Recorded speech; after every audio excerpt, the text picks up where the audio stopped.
do a little promo for you guys. This is a great place. Appreciate it. Yeah. Well, hopefully you get to see the rest of this. Black Swallowtail. Yep. Cool. Yeah.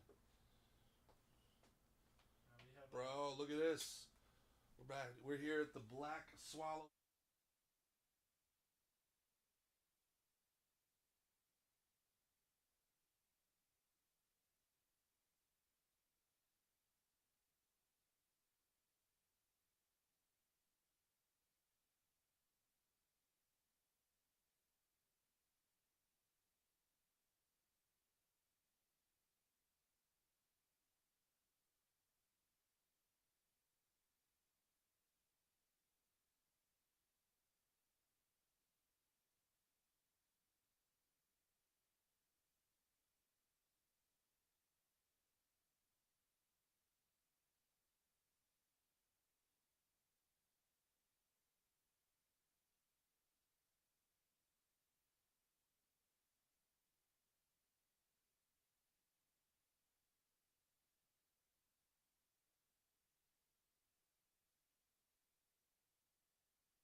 Drake, do that thing for me.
Let's do it.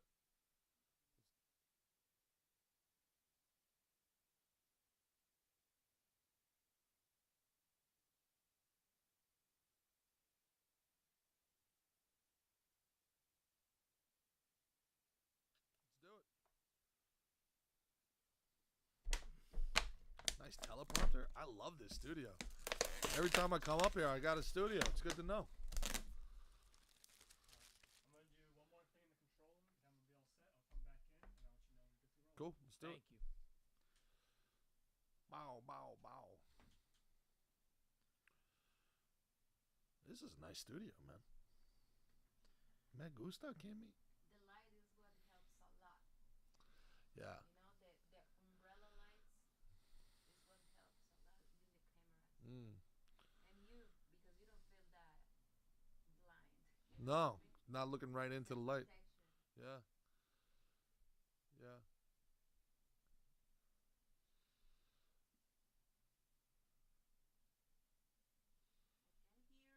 Oh, we're live?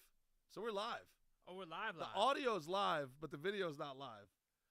Thank God you're on it, Kim, because otherwise we could be saying some wild shit.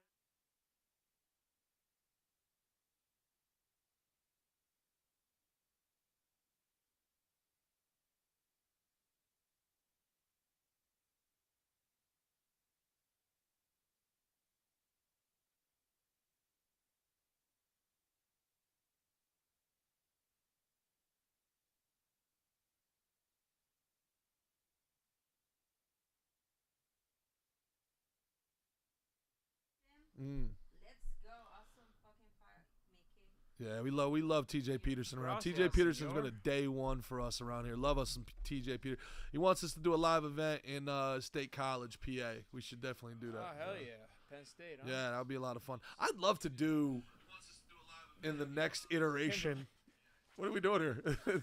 In the next iteration of this, I would love to do like that college game day stuff. Like go like Yeah, I go know. around. You've been talking about that. I would Hell love yeah. to do that.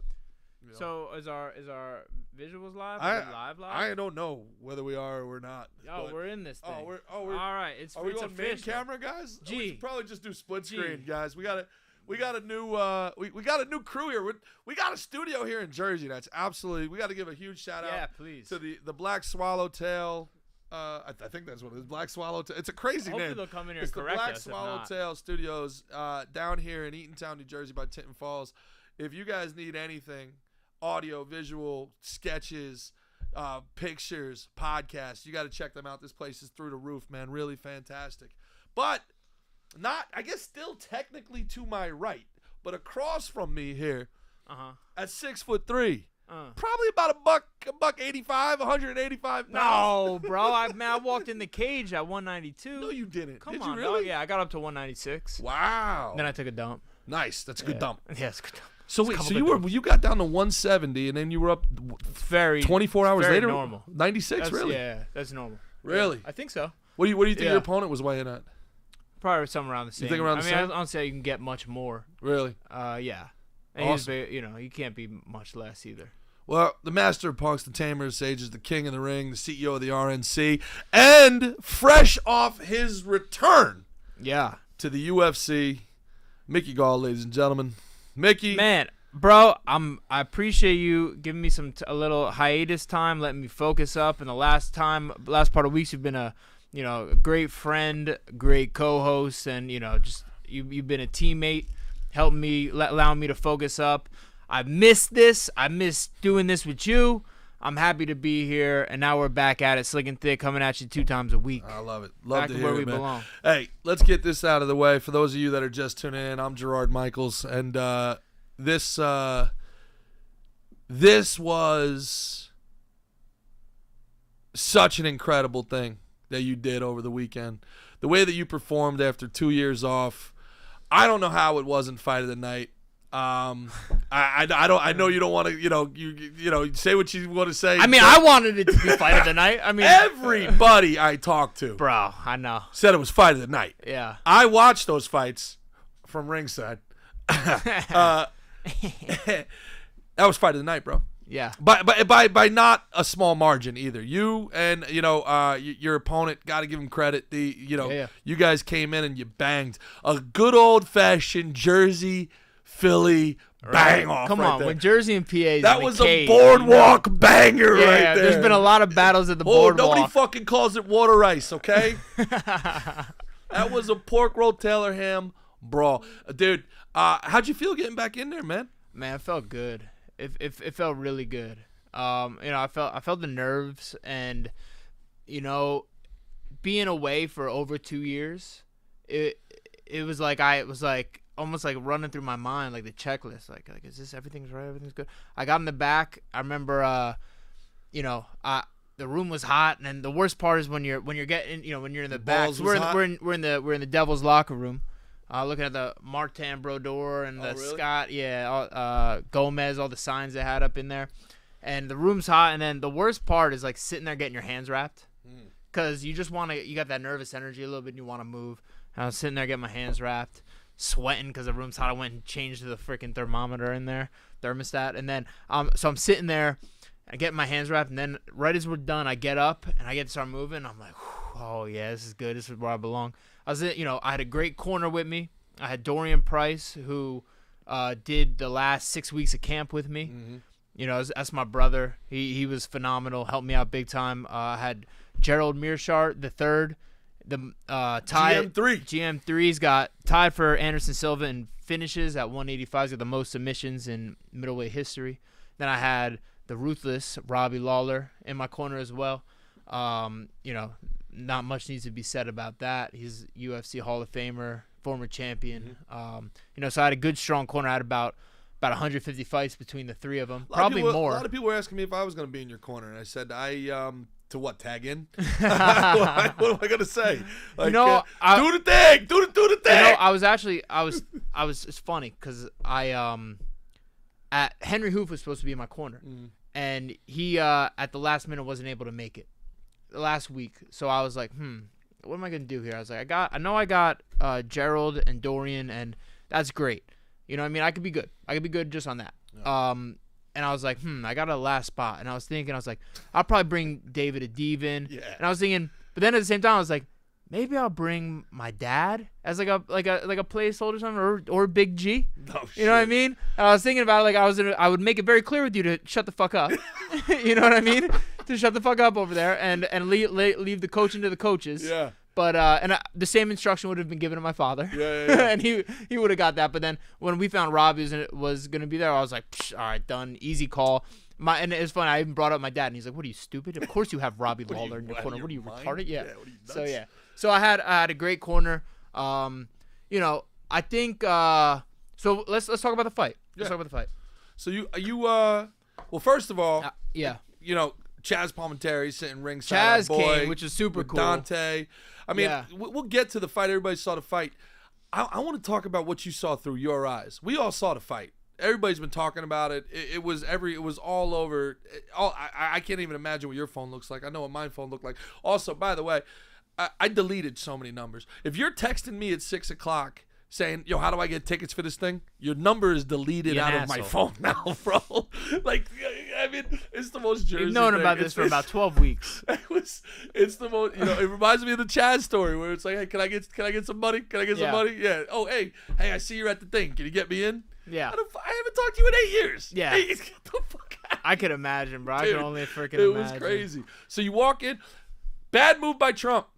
Trump had a huge night. Bad mood coming late. That was the fight of the night. He missed the fight of the Yeah, night. you missed it, huh? He can't. Did I ever tell you last time I fought a Prudential? No. Last time I fought a Prudential, I think Trump, or definitely Trump Jr. was there. Oh, the DJT. And I know exactly who JR? I would know exactly who he is now. Uh-huh. I didn't know then. And he came in the locker room. I was in the same locker room as Colby Covington. And he was like, "Wow!" He was like, "Wow, great fight." And I was like, "Oh, thanks, bro." I like dapped him up, gave him like a hug and shit. It was sweated all over. The Prince Trump. Yeah. Yeah. Yeah. Probably should have given him a proper like, "Hello, good sir." But I was like, "What's up, dog?" How do you do? Yeah. This is how he. Yeah, can I hold some dollars? Yeah, right. Yeah, dude. So you're coming out. I mean, it's star-studded event. Aaron Rodgers ended up being in there. All the Jersey Shore guys and all that stuff. Frankie Yeager stopped by, said, "What's up, man?" Was rooting for you. Everybody was rooting for you, and it started out a little rough for you because everybody wanted to see Alina Perez keep dancing, and they cut to your promo, and immediately you were the bad guy now. And the whole 20,000 people in that stadium were like, "Yeah, I love you to death." I was like, "Get this fucking guy off. Let's go back to Alina. Let's give us 30 more seconds of Alina, please." And then it cuts to you, the promo. You had a ton of fans. Basel had a lot of fans there too, man. Yeah.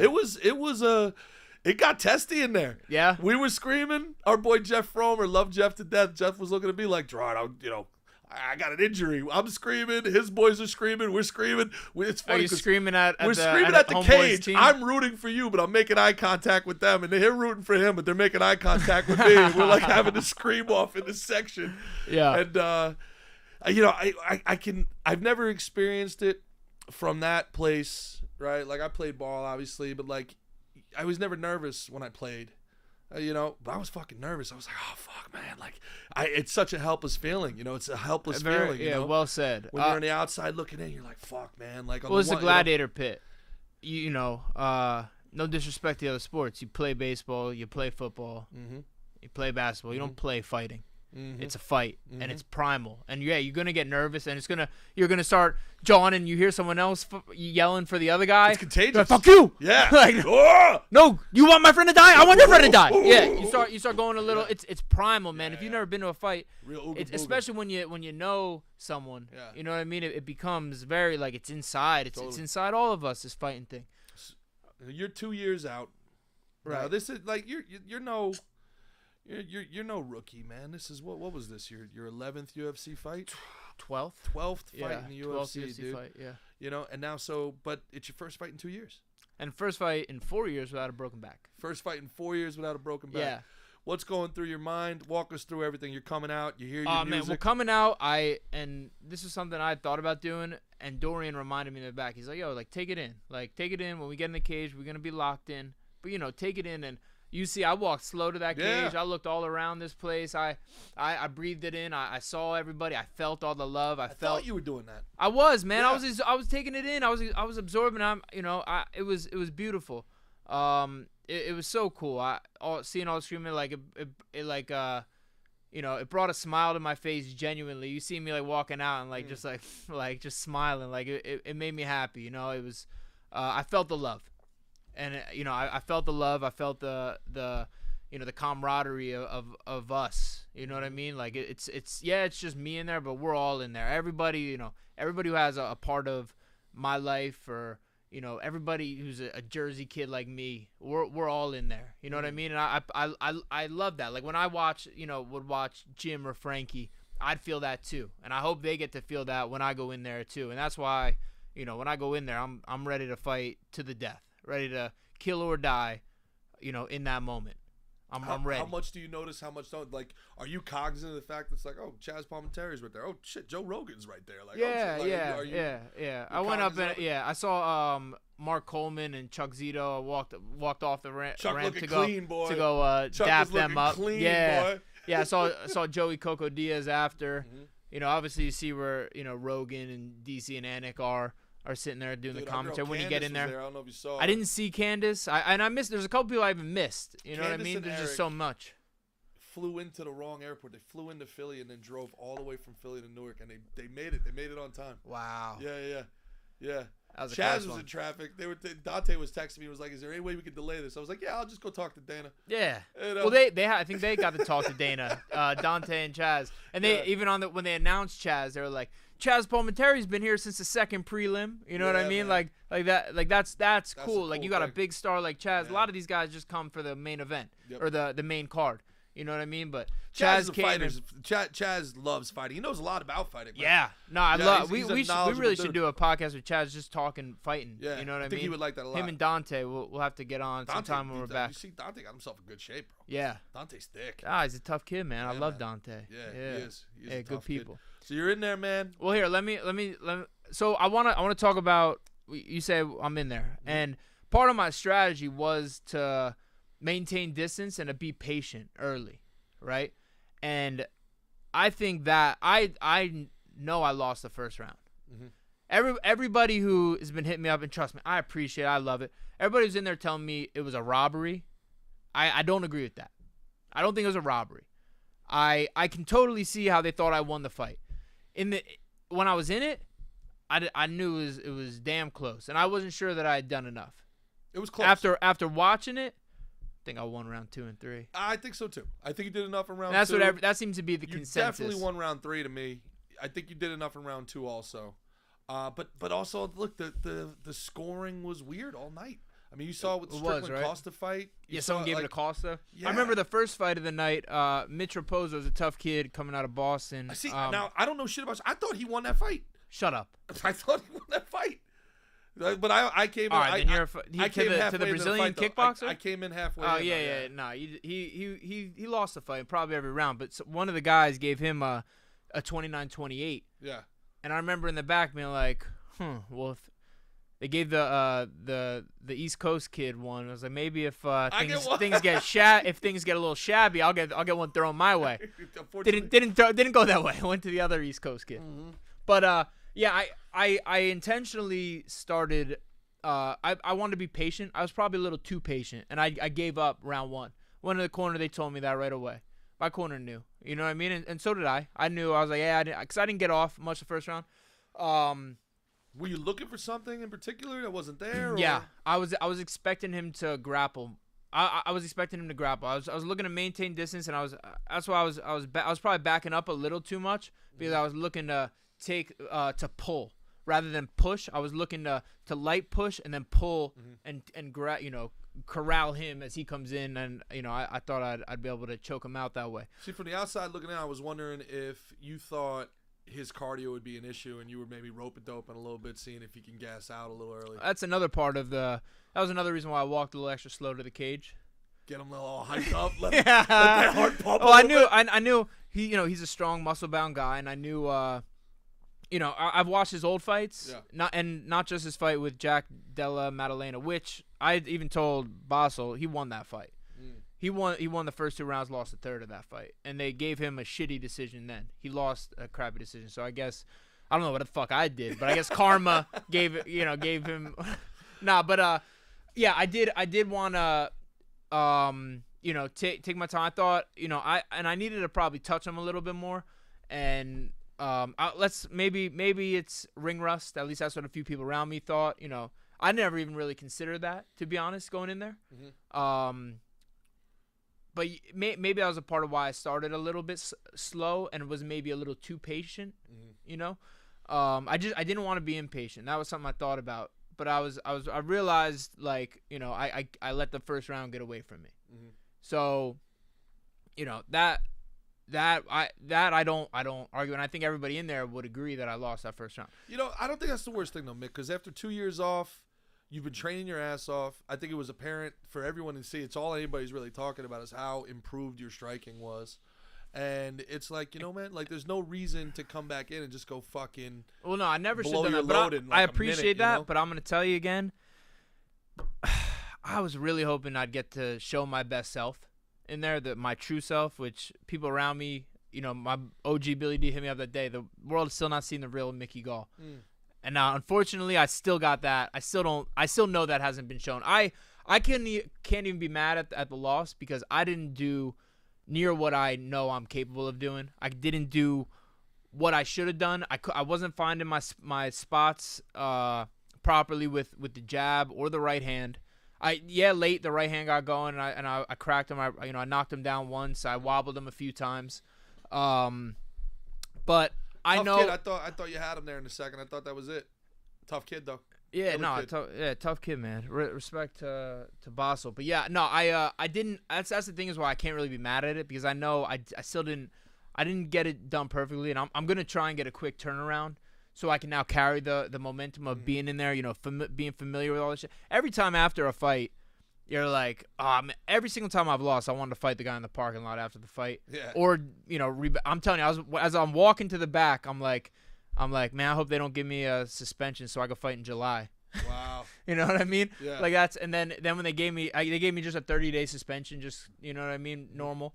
And I was like, boom, we're in there in July. Let's and my do corner's it. like, man, why don't you wait till like August, September? So I guess that's the plan now. We're going to go, August, September. Nice. But yeah, I think I get, like I said, I think I gave away the first round being a little too patient. But man, if I, I'm telling you guys, I appreciate all the love so much. You're going to get to see the real me. You're going to get to see the real me one of these days. I'm going to put it all the way out there, and then we're going to get freaking running. Next fight, it's got to be the one. The UFC audience is a very fickle audience. It's a very strange audience. They're a very passionate audience. They're very, very knowledgeable audience. But it seems like, man, some of these guys that want to hate on you for some of the wins you've had, they love you for this loss. It's nuts. It's wild. It is a weird thing. I've gotten nothing but love from this fight. You put it all out there. Absolute fucking dog, man.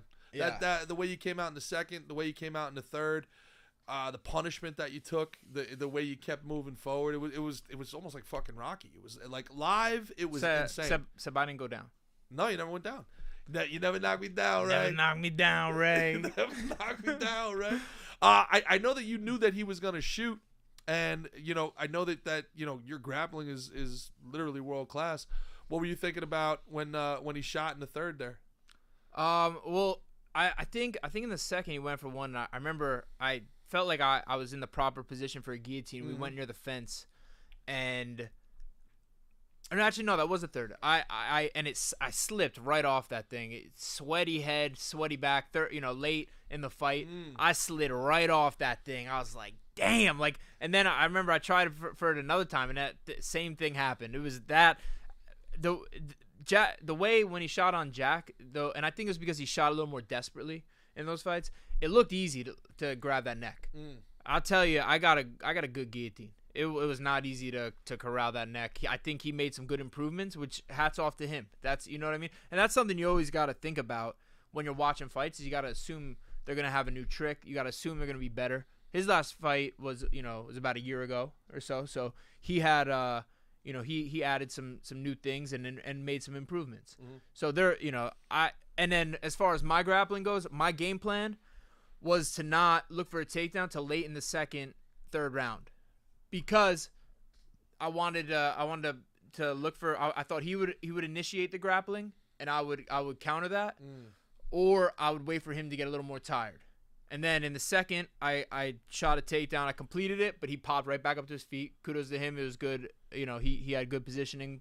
Mine wasn't good enough.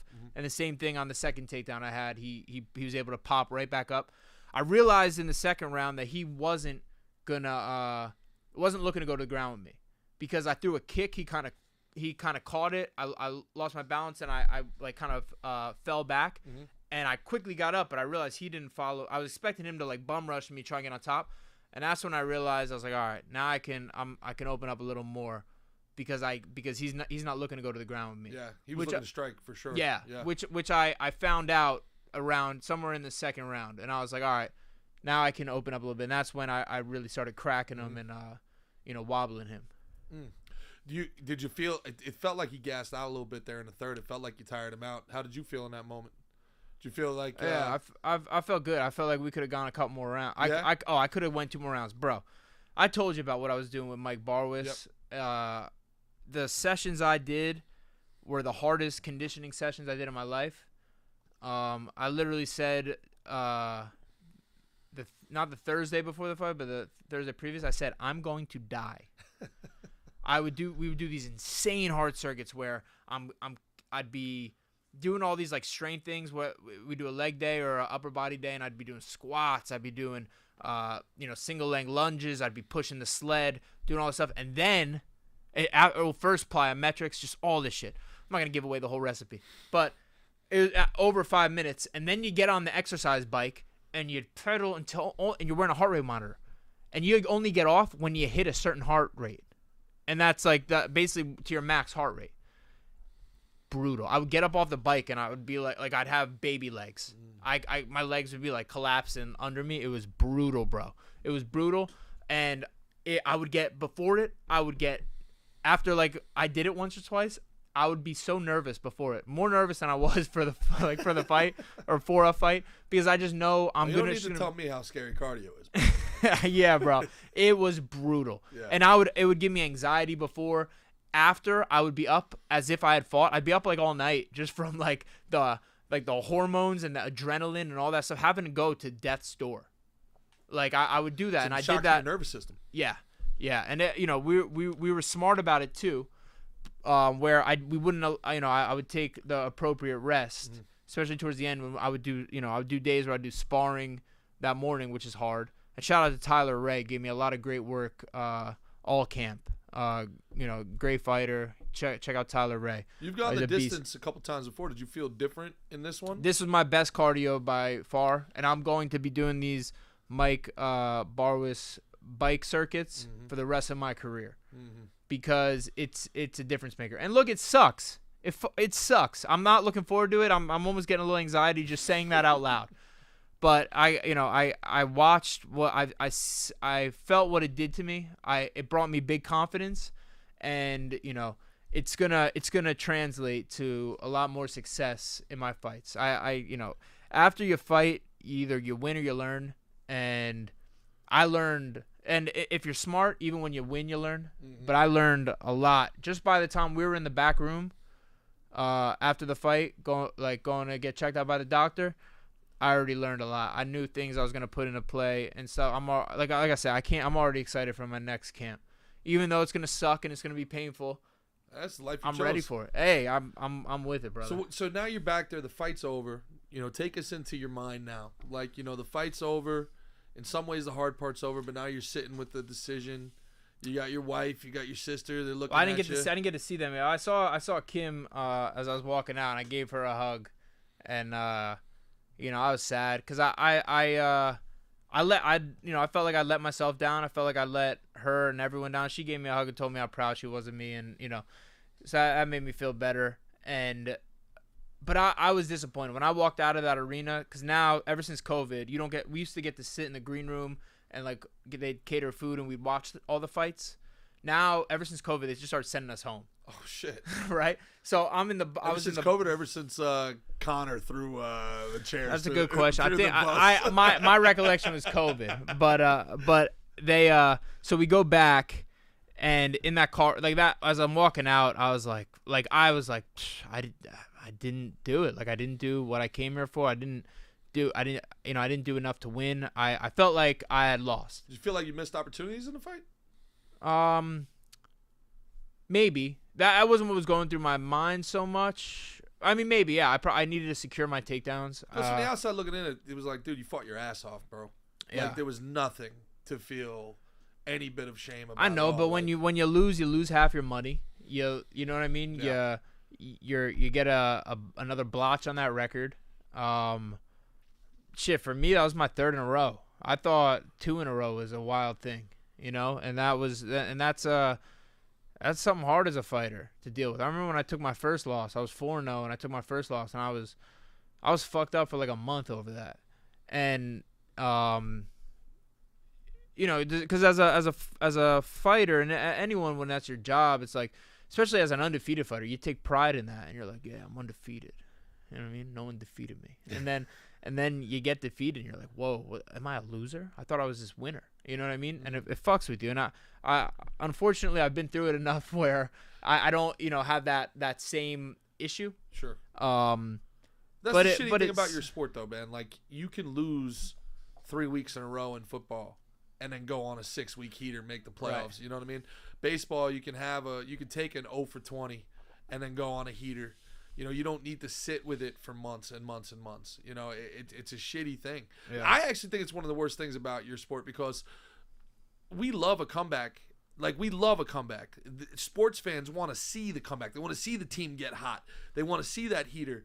And in your sport, it kind of doesn't happen that way, man. Like, it's like, you see your favorite guy twice a year maybe, and if he loses 2 fights, it's like, we'll see when he fights it. Like, Yeah. I think MMA's got to do something about, my feeling about the differences I'd like to see in the entertainment aspect of it. But, you want to see your fighters fight, and this is like, who gives a shit? Like, the overall record, imagine if like there was no playoffs in football.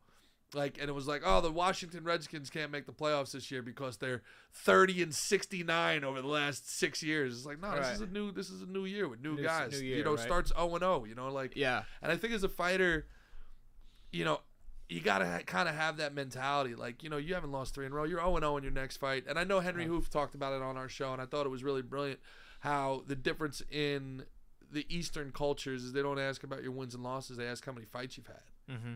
And it's like, this guy's made that walk 14, 15 times. He's a veteran fighter. He's a tough fighter. He knows what he's doing. And this is something, before I really got to know you in the fighting game, I never really had that perspective. It's the same thing. You sit here like as a bettor going, this guy's lost 2 in a row. This guy fucking, but now you're like, shit, he's 1 win away from being 2 in a row. Right. And then he's 3 win. You win 3 wins in a row, you're in the fucking conversation in this sport. Yeah, and I believe I'll get there. But to go back to where I was with like walking out of the arena, was I was like down. It was a quiet car ride home. Dorian and Gerald were there with me, and they were they were great. But I was down, and I got up to the room, and I was like, and I watched the fight, and when I watched it, I felt better. I felt better after watching it, and then go to, when I opened my phone the next day or whatever that was, and I got to see all the comments and stuff, obviously you can only take the outside so much. If you're gonna take the outside as them saying you're the man, you gotta also take it just as much as them saying you're a piece of shit. But I could be happy that everybody said they enjoyed the fight. Yeah. You know what I mean? And after watching it, I can see why. And, everyone telling me that, like, surprised, like, even like you said, my dad said, he was like, you won that fight. And a lot of people have been telling me that.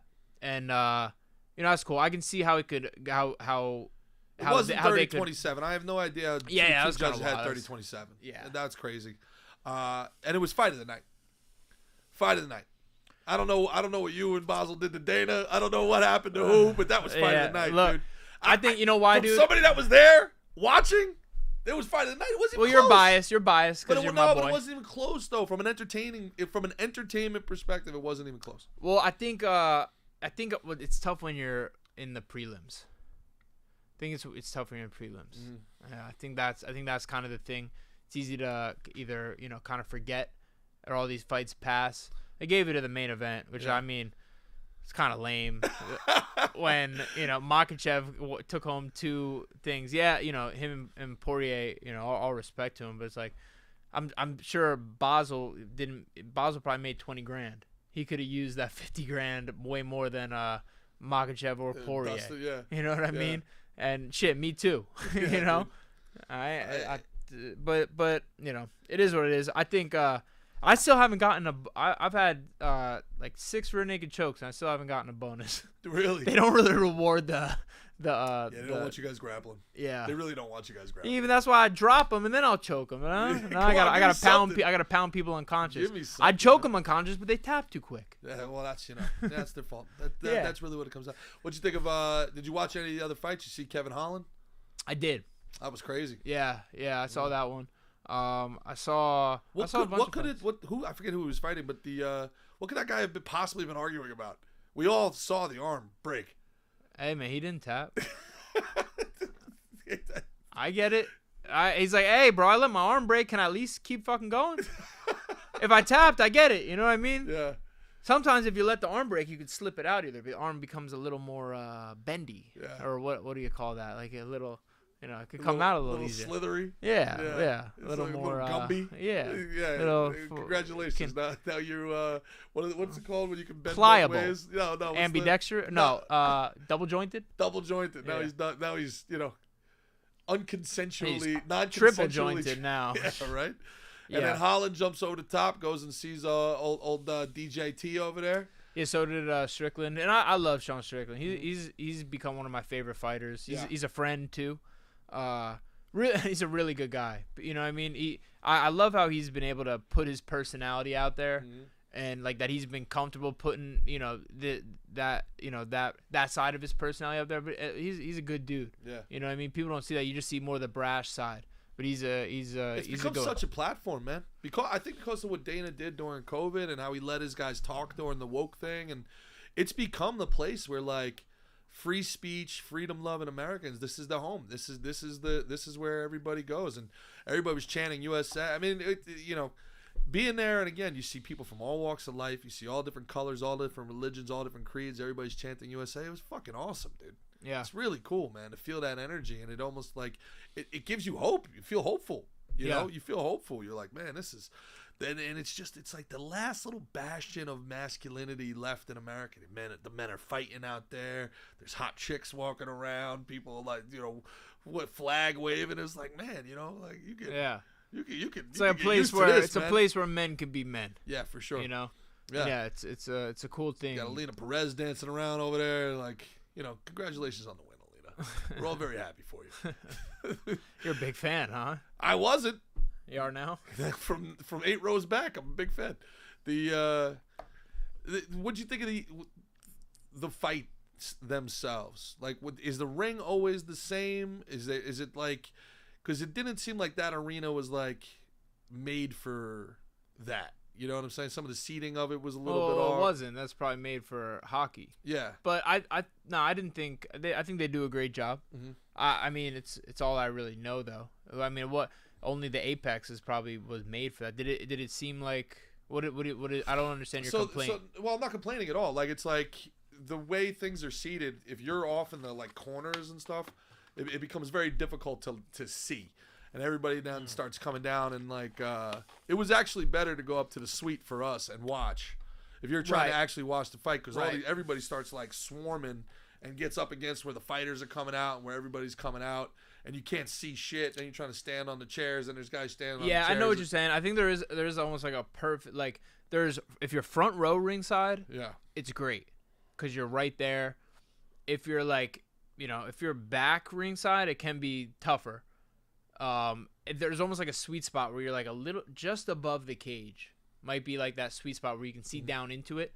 Otherwise, you're watching up on the projector all night. I didn't realize how high up the cage is. The cage is pretty high up. Yeah, and it's it's black material, so it's kind of like it does can block a little bit, or if you get a pylon or one of those like octagon covers in your way. Yeah. It can true. be a little weird watching like 20 feet away from the cage, and I ended up watching through the jumbotron. That happens a lot. That's why it's sometimes the best seat in the house is on your couch, or I mean you watching on the TV is watching what most of the people are watching up top anyway. No doubt about it. How do you feel with the energy when you're walking out? You're feeling it. You're waiting for your song to come out. That's a part where you're like, you're like getting yourself like you go walk from the, all right, it's go time. And I knew my walk time was supposed to be 7:30. It ended up going actually. Usually you're like and then the fight before yours, it's a very stressful thing when everyone's like, oh, and you're like, is the fight over? Am I gonna walk now? Like there's always that kind of like that's like because that can happen. Yeah. But since I was the early prelim headliner, I knew I was walking at 7:30, but it ended up being a little later. So you know what I mean. So I wasn't gonna get rushed, which can happen and has happened to every fighter before. Where like, all right, if each fight went first round knockout, they would have killed time until 7:30 for me. But normally, if like that happens, the show keeps moving. You know what I Mm. mean? Maybe they give you 10 minutes and then go, but you're still walking out 20 minutes before you're supposed to. Mm-hmm. So it's not a perfect science. But yeah, it's you feel the nerves back there, bro. You'd be crazy not to. You know what I mean? You feel everything. What time do you get to the stadium? What time do you get there? I think we left at 4:45 4:45. and then we drove from, we're staying at the Fighter Hotels in Jersey City. Mm-hmm. To go there for the weigh-ins, it took us about like 45 minutes to get to Newark, and then we're in Newark. So it took about like 30 minutes to get to Newark. So you're sitting on that bus, and that's not so fun. It's nice when you get to the spot and you're walking in there, and then then you're killing a little time. You might need to go do a drug test. You might need to then you got to get your hands wrapped. You got to do a pre-fight medical and all that. When you're sitting still, that's all kind of stressful. But then once you get warming up, you start feeling good. Yeah. But yeah, then the walkout, that's where it's like, all right, shit's real now, Game bruh. time, baby. Yeah, so then walked out, you see the guy in front of you walking out. They keep you back a little bit, but you can see him. Then you're up, and it's your time. They're telling you to move forward, move here, move there. Yeah. Then you go to the cage, and like I said, man, I felt the love. It was really cool coming out. Man, that's his hometown guest for me. Fighting in Newark, that's 15 minutes from the house I grew up in. Yeah. And that's my stomping ground. Unless So they build an arena in Glenridge. Glenridge, Is it- I don't think that's even closer than Newark. No. Nah, I don't. Not that I know of. But yeah, I don't think they're building an arena in Plainfield, New Jersey. No, I don't think. so. I don't think that's gonna be happening. Yeah. Yeah. Woodland Park. Yeah. Yeah. With me, Well, tell me a little bit about your experience at the fight. So because you got to, you've been to fights before, but you've never seen someone who's as close I've never as you given are a with shit. me. I've never given a shit, really. Yeah. It's a whole, like, I don't know how, it's so funny. I was talking to my buddy Danny. My buddy Danny played in the Reds organization, great guy. And he's got kids, and I was talking to him about it. I was like, I don't know how you do this with kids, bro. This is my buddy. And I'm like, His kids are fighting? No, his kids, like, play sports and stuff. And we were talking. Okay. I was like, he's like, dude, you have no idea. I sit there biting my nails. My daughter does, 8-year-old soccer, and I'm sitting here like, like, real? ref, come on, it's 3 minutes extra time. What are we doing here? So like, yeah, it's a helpless feeling. When you've been a competitor, it's like, you can compete and you're in it. When you can't do anything, you're just sitting here like hoping. Well, that's and, it's helpless. It's It's a helpless feeling, helpless, and you dude. said that before, and that's something I wanted to actually talk about. And this might be a little inside baseball, a little niche, but like when you corner someone, the whole week is like kind of chill. Like it's like you're not as if I'm fighting, I'm feeling the nerves each Yeah. day. I'm thinking about it, going to sleep each night, blah blah blah. When you're there corner, you're hanging out, you're helping your guy out, you're doing this, whatever. We're doing workouts and you're eating whatever. But then when you're cornering, when it's time, like you're in the back or it's time to walk, it's very sudden, feeling like, oh, fuck, I can't help him. It's a very helpless feeling. And when you get out to the cage and they're locked in there and you're just sitting here on the outside, Yeah. like it's a very, very helpless feeling. Like Yeah. because you can't help them now. You can scream and say things, but I can't go in there and use my hands and help you out in a fight.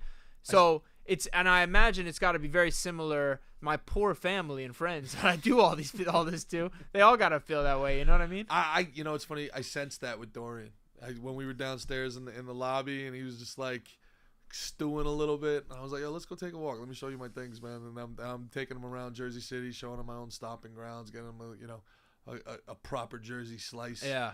And you could just like shout out to Dorian because he came back a little hungover from hanging out with old Big G. And you know what? I texted you. You didn't answer. You said you'd be just getting home about then. Yeah. I got Dorian up about 4 a.m. Yeah. He barely slept. Came in and cut all the weight with me. Yeah. And it was a great weight cut. Shout out to Muscle Mark. It was a fantastic weight cut. I didn't need to go in a sauna or go in a bath. I put the sauna suit on. I hit pads with Dorian. Yeah. I'd lay down and Jamie and Kim would kind of like rub my back and my legs. I'd get up. I'd hit again. Just get more of a sweat. Easy. I was the first one on the scale. Yeah. But he's a fucking G. How great is Dorian? Dorian's man? great. I love Dorian. He's I took it easy on old Dorian. I know he had to work, but yeah. No, it did not affect his performance whatsoever. It did not affect his performance whatsoever. He's fantastic. He's gonna be back down, come down to visit us before down in Florida sometime in July. So we'll get him on the podcast. I was thinking about trying to get one in before the fight, but it just didn't line up right. But we got to get him on the pod. He's got some good stories. People will He enjoy lived through him. a coup in Thailand. Yeah, Crazy. yeah, and he lived through Baltimore. Yeah. Imagine surviving Baltimore, going to Thailand, and then having to live Be through like, this "Come is on, crazy. What the wire's going on over here? Yeah.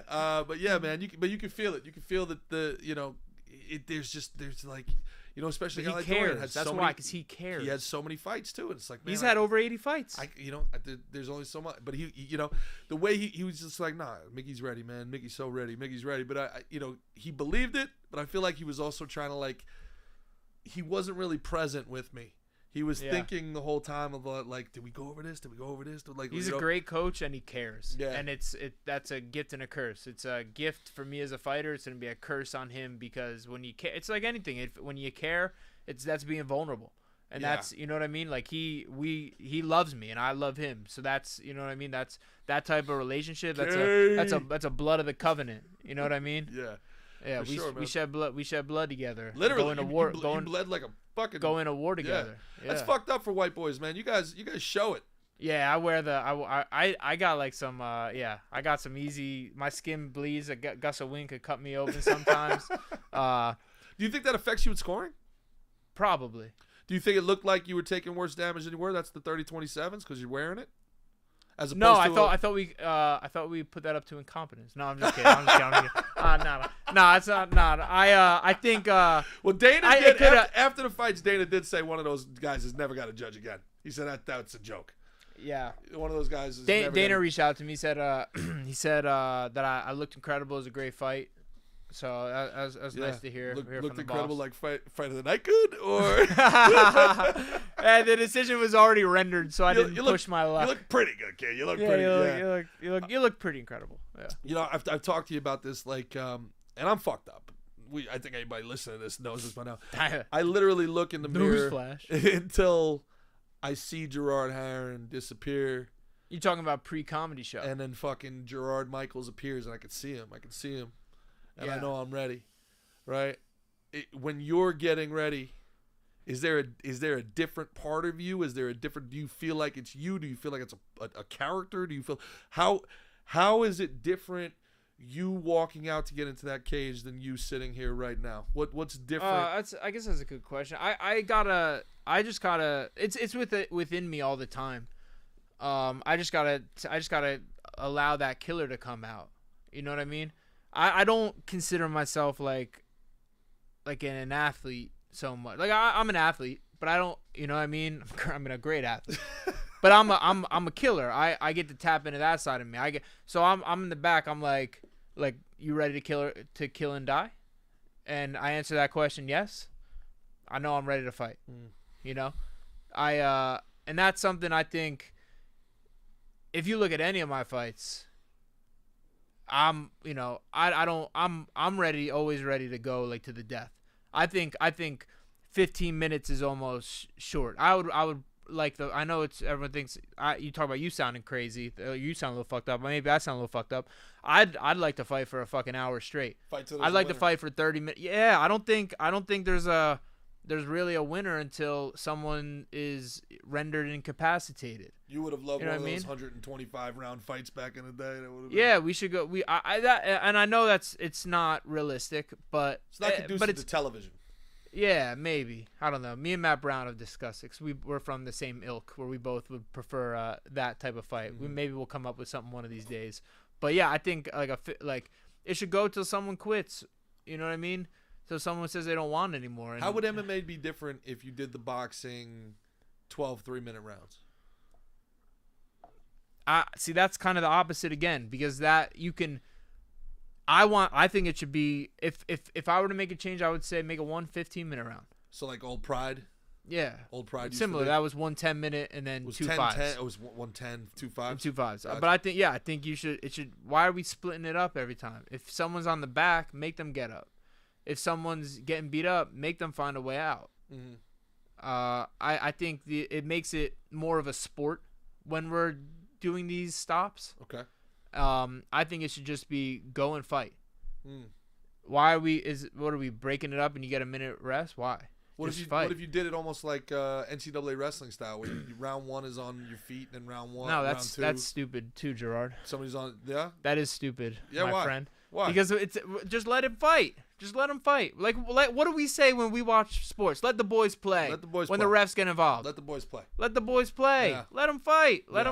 Let's go in there and fight. So- That's just my own. That's just me. That's Yeah. just what's inside of me. However, for whatever reason, that's what maybe because I feel like it fits my skill set too, but it's just that's the truth to me. Mhm. That's the closest thing to the truth. We're throwing in variables when we're doing these other things. I think if we did one 20-minute round, that'd be a hell of a fucking show. Mhm. You just fight, and you get any position you get sought in. There's no save by the bells. You got to figure your way out of there. Aren't they doing that? Isn't this like but grappling though? Polaris, right? Yeah, they'll maybe do like submission onlys or a fifth, and that was my favorite type of jujitsu to compete in. Mhm. Go into some quick. I've had 45-minute jujitsu matches. You know, Yeah. I like those. I think play and I- devil's advocate. Doesn't that say people will like start slowly, be very cautious possible, in the but what if beginning? then the other guy has the option to go fast and try and run up on him. Mhm. So I think that's just I guess it's a little off subject, but that's something that I and we've talked about it before. That's just something that I like and I think's cool. I think something that's similar to like a fight is supposed to be a simulation of like a fight to the death, right? Like it's supposed to be we're out in the wild. There's one pile of food. It's either for your family or for my family. How are we gonna figure this out, Yeah. right? If we're not gonna negotiate, we're past that, so we're gonna fight. There's a life lesson in all this too, because the Rangers played Saturday night also, and Man, I was bummed about that when I Shit heard. the bed, I heard. boy. I didn't find out till today. yeah, they shit the bed. So this is the thing, right? Like, you hear cliches your whole life growing up, like it's not the destination, it's the journey, right? It's not in the deed getting done, it's in the doing, right? And you kind of like, win's a win and then a loss is a loss, but it's not, because we watched you win over a whole new generation of fans. What would be what they would call a Pyrrhic victory, right? And then you watch the Rangers, who were the best team in hockey for all year long. They swept the first round. They got past a nasty Carolina team in the second round, and then they just got fucking bullied by Yeah. Florida. And Florida. My damn fight messed it up. We were supposed to be able to go to some of those games in the box, huh? Yeah, and yeah, with it's okay. It's just Wayne Gretzky's box, whatever. I'm just very selfish. So but there's a point to this, I promise. Look at the respect the world has gained for the way you went about your business.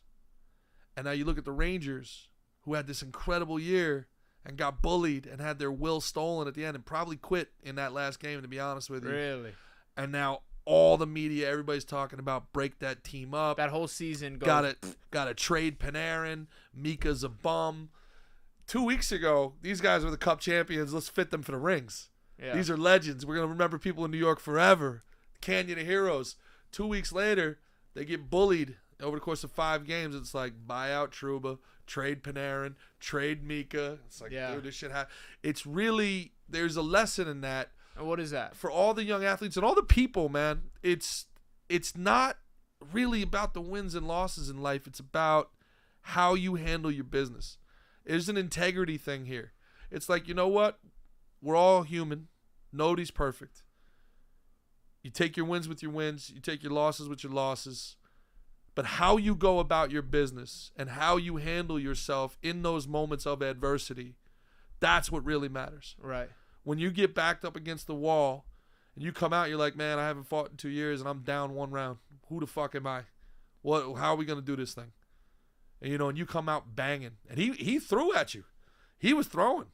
He was trying. He was trying to knock you out, bro. Yeah. Like from the ring, it was like he was swinging. Uh-huh. You ate him and you returned, and all of a sudden now it started turning the tide. Now you're the aggressor, and the whole crowd could feel it coming. They're like, oh fuck, dude, this dude's fucking game. And after the second round, see, I thought you won the second round. I thought it was 1-1 going into the third, and I feel like that was the energy in the whole fucking Me building. too. Me It too. was 1-1 going into the third. Yeah. It was like, yo, we got to fight. Yeah. We got 5 minutes to a win here. Let's go, bud. Yeah. And it really didn't matter whether you won or lost because at the end of that second round, you had already won. You would come back and fucking, I'm getting a little choked up. Watching you go through what you went through. Watching the struggles. Watching the fucking work you put in. How you suffered. How you grew as a human being. To come out and put on that performance that you put on, I can't tell you how proud of you I am, man. Really. Thank you, brother. It was special. It was Thank special to watch. And I think you told everybody who you are in that. And I think you told yourself too. You came out that first round. It's like, let's see. Is it ring rust? Is he nervous? It's been 2 years. What's going on? Is this guy tough? Like, then the second round you come out, and then halfway through the second round, it was like, fuck, man, let's go. Come on. Yeah. And then you fucking turned it around. And now you fucking got that second round. Or I thought so anyway. Yeah. And it was like, here we go. And then you came out and you fought your ass off in the fucking third. And it felt like if that fight went 35 more seconds longer, it was yours. And again, then you look at the Rangers, and those are tough guys. And I don't know those guys, and I'm just a fucking fan. But you hate the way they lost. You don't hate that they lost. Right. You hate that they, that another They man shied away a little bit. Yeah. Yeah. Yeah. It's cliche, but like go out on your shield. Yeah. Like if you're fucking gonna get knocked down, it's all right. Just Yeah. get your ass And back up. Make fucking- sure you fight to the fucking burger, to the finish. And to you the guys end, had to that the- fucking Gaethje Holloway moment there at the end. What were you thinking Yeah. in the last fucking 6 seconds there? That's just funny. So he took me down. This is gonna be a great short clip. Let me try that again without the curse. What were you thinking in the last 6 seconds there as you had your Gaethje Max Holloway I was moment? like, well, for one, I was like, well, we went this far. We've been, throwing bones into each other's head all night. I gave a quick bomb, and he read it. And we were, you know what I mean? Yeah. We were trying to, make the Rock pop, and we did, and it was cool. Actually, it's funny. Every time you when hit I- him, he was acting like he wasn't hurt. I felt like he was telling you that he was hurt because Oh yeah. He was acting. Every time he waved me back on, I was like, "Got you." Yeah. Every time he waved on, I was like, "Got you." Where'd the kiss blow come from? That was a fucking great moment. I don't know. He was just. I knew the round was about to end, and he Yeah. was throwing kicks that weren't doing anything, trying to swag. So I was like, "That's Why do you think he cute." didn't want to I go? was He like, didn't want "That's to grapple cute." with you. Did you want to know about the kiss thing? Or Yeah. I said it like twice, but I don't know if you heard it. I was giving just like a kind of like, that's cool, like that's cute, like that you're standing there giving the kicks, and just a little showmanship. And he gave a couple back. It was cool. I think people respect my jiu-jitsu. They know my my grappling skills. So yeah, I think that was why. But what was funny was when you were saying about like our little Gaethje Holloway moment. Which that's a Holloway moment. Holloway's done that multiple fights. There were Ricardo Lamas. He's done that obviously with Gaethje, where it was one of the craziest finishes ever. But it's like I think it's like, hey, let's finish this the right way, and let's give the people here what they deserve. They're rock, because I hear them rocking with us. I hear them screaming at every blow I land or he crowd went lands. nuts. Yeah, I hear them going nuts. So like, yo, let's make them pop one more time. We got a few seconds left. Let's go. But what's funny is when he took me down, right? Because I went to throw an elbow, and he changed levels, took me down. And as he's on top of me, I go, man, you gonna ruin fight of the night like this? I go, man, you just cost us fight of the night. What are you doing? So, and to his credit, I made a little space, and he stood back up, and he could have stayed and kept throwing those kicks, and I couldn't have got up because he could have, like, if he stood over me, he could have won it that way. But to his credit, he let me get up, and I pointed to the ground like, let's go, and we got to throw those last little blows. So yeah, and then after he was like, bro, he's like, sorry, I was trying to secure the win. I was like, bro, come on, that was gamesmanship. Like I was trying to, you just did what I wanted you to do. Like don't think it. Like he apologized to me for shooting the takedowns. Like, he's a good kid. You're the first guy to ever negotiate an escape from the bottom.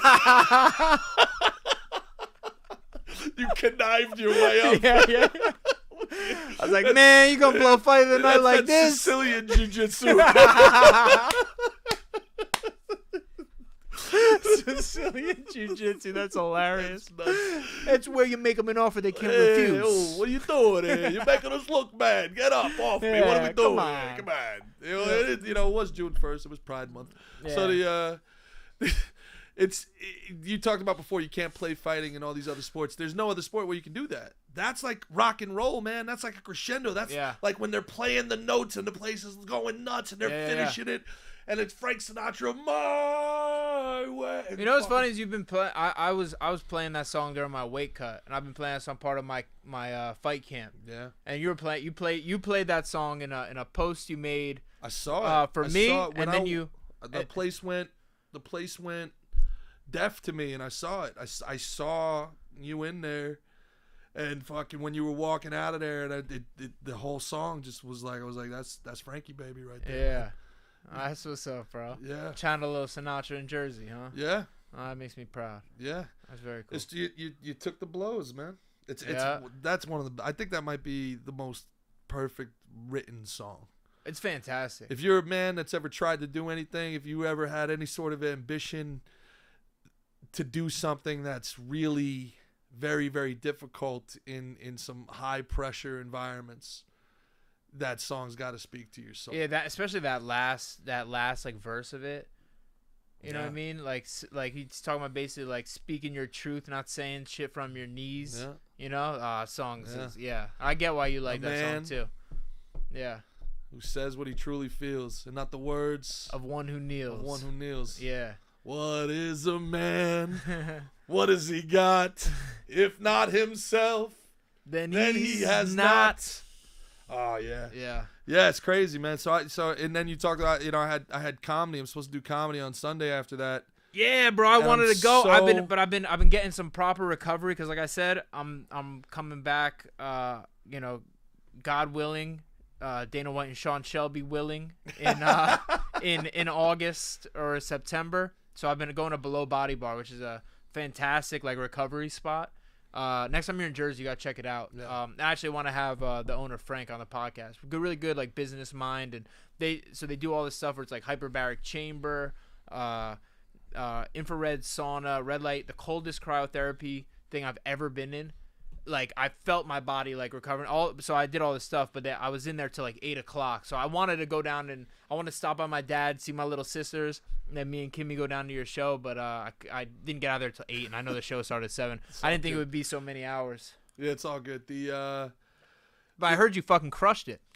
It was cool, man. Oh, everyone said you were fucking electric, bro. It was cool, man. Back It at the was- Stress Factory where we did our live show. Shout out Vinny Shout Brand. out Vinny Brand. Vinny was great. Everybody was asking about you, man, and everybody was just so impressed with the performance you put on too. It was really, Cool. it was great. It would have been great to have you there just so you can get your flowers man. from the people. I Yeah. mean, everybody was really, really impressed. with Bro, your I'm performance. excited. I've had to miss your comedy shows at the Sad Man. Bro, I had to be very disciplined and like go to sleep early. And I'm excited to go to a couple of your comedy shows this month. I think I ticked off. I'm a big fan of his. I think I ticked off Marlon Wayans by What do you mean? stealing his shine a little bit, doing a show on the same night he did a show. Wait, I heard you gave him about 30 seats. I I heard people bought tickets for your show and went into the Marlon Wayans show. only the smart ones. I don't know about that. No, I don't know about that. Only the I've heard smart you ones. talk your shit, and I'm a Marlon Wayans fan. But was he cool? Oh, he was cool. He was all right. He was cool. He was great. He was Marlon Wayans, man. He's fine. The cool I was thing. say because if he was fucking with you, then he's done. No, Marlon. Then he's done. He's a legend. I'm such a. But why you say he I felt do, you stole his shine? I do. I do sketch comedy, man. So I'm such a huge fan of the whole Wayans family. What they meant to comedy and in living color. I like as hell much as yeah. everybody talks about Saturday Night Live. My dad, believe it or not, my family was in a living color family. We Yeah. liked in living color. Nah, Living that's what Color was is great. beyond. That's way better. I like that a lot. They had such funny sketches, but then they also had the Puerto Ricans dancing in the background. J-Lo was one of those J-Lo, that's right. dancers, yeah. Jenny from the block. Yeah, Jamie Foxx, one of the most talented dudes. Jim Carrey. Yeah, that was in Come the on. later years. Yeah. All right, so those are the ones that I saw. But I Yeah, think Shawn even when Wayans, I watched it, Tommy Davidson. yeah, when I watched it, it was still Damon Wayans, replays. yeah. But yeah, Damon Wayans. I don't think I saw the first version. Then Oh, ever. they have this thing called Men on Film, and it hated it. Oh, so they act It's gay. so Yeah, I seen those clips. I seen those. It's funny, funny. dude. There's a Arnold Schwarzenegger film. Now you can't understand a word he says, but who cares when you got muscles like that? 2 stars and 2 up, dude. And at the time, like that was crazy stuff. Like, but I'll say this, man, and you know, this is all about you and your shine. But I will. Nah, man, I come do on. want to thank the people that came out. I got started at the Stress Factory, and I would say, I mean, that's the, at least for me. Cause I went to Rutgers, and that's when I got into comedy. Like, I became a fan of it watching it. I've probably seen 50 shows at the Stress Factory. I love it. I don't know if you'd consider that your home club, but that's and I'm not a performer. But that's my like home club. Like, that's when Bert comes to town or when Shane Gillis comes down, they would hit me up. Big J, they'd hit me up because they know I'll show up at Stress Factory, especially when I was living in Jersey. When I'm in Jersey, and one of the guys come, like, that's where I want to be. It's a great club. It's a top 5 club in the country. The way they run it is just so good, and the room, the energy. It's got comedy people. Some of these clubs, people just don't go to see comedy. They go to see like a special act. People go to the Stress Factory. They don't care who's up. They know it's a Thursday night. I'm bored. Yeah. Let's go to the Stress Factory. There's going to be somebody good. And so the people are there. They're a comedy crowd. They're great. And the first time I did comedy that my mom saw me, she did not like it. Nah. No.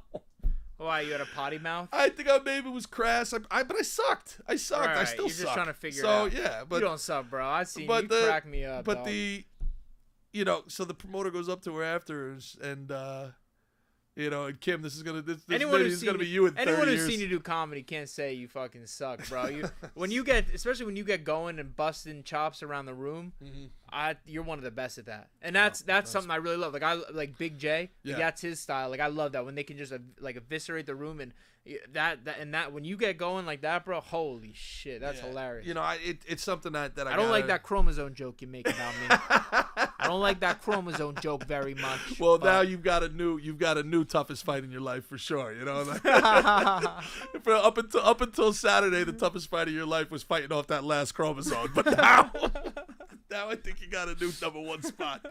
But yeah, man. Dude, it sucks when you're a comedian, and it's kind of like this with a fighter. From what I've learned from you guys, it's like, when you're young and you're green and you're just trying to find your way, that's when these kind of promoters, they sense that you're a mark.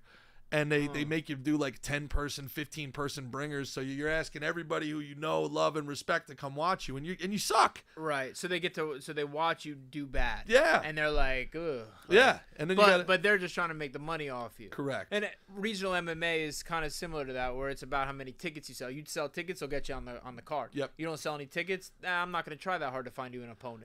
You've been grappling for 6 months, but you can sell 30 tickets. Yeah, come Well- on down. Welcome to the show, baby. Yeah. And so I got 2 applause breaks, and I ended up getting a standing ovation. Hey. And my mom was there to see that, and that meant a lot. Oh, it's fantastic. That meant a lot, man. And it was just a crazy weekend. It was a crazy emotional weekend watching you do your thing. So proud of you, man. And then I got a little tuned up after the fight. Yeah. I got a little tuned up. Nice. Me and the boys got a little, we had Johnny Kirsch, we had Jeffy Froms, we had all the boys, It was cool that that Kirsch, Fromer, obviously you, every Chaz, everybody who came out, man. It was really cool for me. Yeah, I woke up in like a sweat. I thought it was like 5 o'clock. I'm like, holy shit, what time is it, dude? PM? I lost like all sense of like. Time did you get in? I got it late. I got in late. You turned the town I got red, in late. huh? I Painted turned. the town Yeah, red. I got in late. So then like I have no voice. I've been yelling. I'm hungover for the first time in years, and I'm like, all right, now I gotta go perform and go bomb in front of my friends and family. This is gonna be great. Aw, shit. You know what I'm saying? But Enzo Mori came out. Our boy EA Yeah, dropped EA. in. He was asking about you, and then I like Enzo a lot. And Mike Ciccoli. You haven't met Mike Ciccoli, but he's fantastic. I heard good things. Though. And it was just fun, man. And now it's like I feel like I've got the adrenaline dump now. I got to take a flight tomorrow, and I'm doing this thing with Timcast on Wednesday, and then I got to go out to Dallas, and I'm like, I need a fucking time out here, man. Yeah. Like, Get you a this little is- hibernation. Yeah, but I'm looking back on it, I'm like, I didn't do shit. I did one comedy show. Yeah. I'm all hyped up. I'm like, I got all my emotions tied Yeah. up in you, But it's it's an incredible. It really is a truly incredible thing you did, man. I mean, dude, for one night, man, you absolutely own. You know, it's not the first time you've done it, but you absolutely own the sports world, man. It's all anybody was talking about. That's pretty cool. Yeah, I know. It was cool that at the because I've watched the fight twice. At the end, I noticed it the second time I watched it that and it goes a standing ovation at the Rock, and like they panned around, everybody was on their fucking feet. Yeah, that's cool. That was cool. Not to upstage your standing ovation. It was about the same amount of people. I didn't get 2 applause breaks. It's about the same amount of people. You know, it was the same. Basically the same thing. Yeah, same. But no, dude, yeah, it was we did our thing in our discipline. Slick and thick, bro. Slick and thick, man. But yeah, so proud of you, man. So proud of the way you handled your business. Can't wait to see you do it again. And yeah, man. And I think so going forward with Slick and Thick, I think the plan is here. We're going to be a little more sports, maybe pop culture centric. I got Gerard versus Evil now. Yeah, I wanted to talk about that. So I'm doing in my hiatus, you started your new show. Yeah. I'm not pissed. Well, you know. No, I'm happy. Well, you should be doing this. Good. Like you should be doing it. You should be doing it. Yeah. So so Gerard versus Evil. I'm gonna do more. You got some great clips. Current events and the the politics and what a crazy time, man. What a crazy time. And so I'll give myself a plug on Wednesday. We're gonna do Gerard versus Evil, all on the Trump convicted felon that he is now. So you get my takes on that. And then Slick and Thick, we're going to do more. I'll be watching that to educate myself, so I'll have some political stuff to talk to you about, even though it's just going to be through your opinion, through your gaze. Yeah. Speaking of the gays, happy Pride Month, everybody. Before we go, Kim, you got anything in the chat? Is there any questions or comments from the people in the chat they can talk to me and G about? Check really quick. And G, I appreciate you being gracious and making this mostly about me tonight, but yeah, you got to check out Gerard vs. Evil. And, yeah, anytime G's doing stand-up, don't miss it. For the next month until I book a fight, I'll be at all the local shows. Let's go. It's And gonna be a lot of fun. Everybody who goes, everybody who I tell it about to, thank me profusely the next day. Is that right? And tell me what a great time they've had. Yeah, cool, I'm telling you, if Gerard's in your town, don't miss it. And any of these comedians Gerard's traveling with, those are, top of the line people too. If he's with them, he's vouching for them. So, go check them out as well. Yeah. What you got, beautiful Miss Castles? All right, we have Chris Jensen. Good show, guys. Forever you, Mike. And then we have I'm Here for the Boys by Phil. Any questions? Why don't you go on? Did she go? Okay, Well, actually, come on yeah. camera. Come on Castles, camera, come Kitty here. Castles. Come on. Come here real quick. They Actually, don't want to look at me. They want to look at you. Come on. Come here, baby, because I got some. Yeah, and you can bring the things I actually here. Before I'm gonna give you my seat, but first I got interviewed a lot by UFC.com, ESPN, New Jersey, and I had to talk about what's going on in my life. So I wanted to kind of get the word out there first. Me and Miss Castles are having a baby. Hey, I know you've known that, but this is buddy. news to the Slick and You Thick. did it. This new Slick and Thick. Turn sideways, let the camera see that beautiful belly, mama. Oh. So in October, we're gonna be having a little one. We're not sure what kind yet. Can you take my seat, my love? And you can read some. Do you want to do a bet on this table? What are you gonna be? Because I want a girl. He wants a boy. Oh, what do I think? See, Uncle G wants a boy. I need Uncle G to. Someone's Uncle gonna teach G's Uncle gonna G teach him how to how to swing. pitch and how to Exactly. throw. But I've been watching a lot of girls college softball, man. I could teach that swing now too. Those girls are out there fucking banging now. Those girls are hitting bombs. They're gonna have to move the fences back. Those girls are hitting mammals, dude. I have no idea why they're shoving the WNBA down our throat. That shit sucks. Women's college softball is incredible. Yeah. Everybody should. It's a great game to watch. You should turn trans and get up on that. There's still time. There's still time. I've been drinking more water. Maybe it turns this frog gay. And then we'll figure it out. What you got, Kimmy? So Any we have questions? here TJ Penderson. He said, "Who would you like? Who would you want to fight next?" That's a Good good question, one. TJ. All I should have thought of that. Let me pop back in here. Kimmy, thank you, my love. The wonderful Miss Kimberly Castillo Gall. So I was on my card. There was a lot of welterweights. I wasn't the only welterweight fight. So there's a couple guys I did have my eyes on. I was hoping to get a win. One of those guys get a win, try and make something work. But I was eyeing up Phil Rowe, and Nico Price, because I fought a couple of the other guys before, and Nico Price ended up beating Alex Morono, and Phil Rowe ended up losing. So me and him both lost. Now, I've accepted fights against Phil Rowe before, and he said no. I saw him in Austin when we were down there, and I was like, hey, bro, like we were talking. I was like, hey, what if we do a fight? And he was kind of like, yeah. You know what I mean? What? So I think that sounds like a verbal agreement. You know, we say what's up and our friends back there, but Phil Rowe, let's make some freaking money, dog. Let's get back in there. Let's go and let's throw down, have a nice fight. We'll have a couple beers after. You know, I think he's an athlete, good athlete, tall guy, long striker, but he's an athlete. I'm a killer. And if that fight happens, I think that'll be a good, fun one for the fans. We can capitalize on this and put some more good stuff out there. I like that. Yeah, that's a better question I asked. Who else has got a good question? Kim, any other good questions? All good stuff.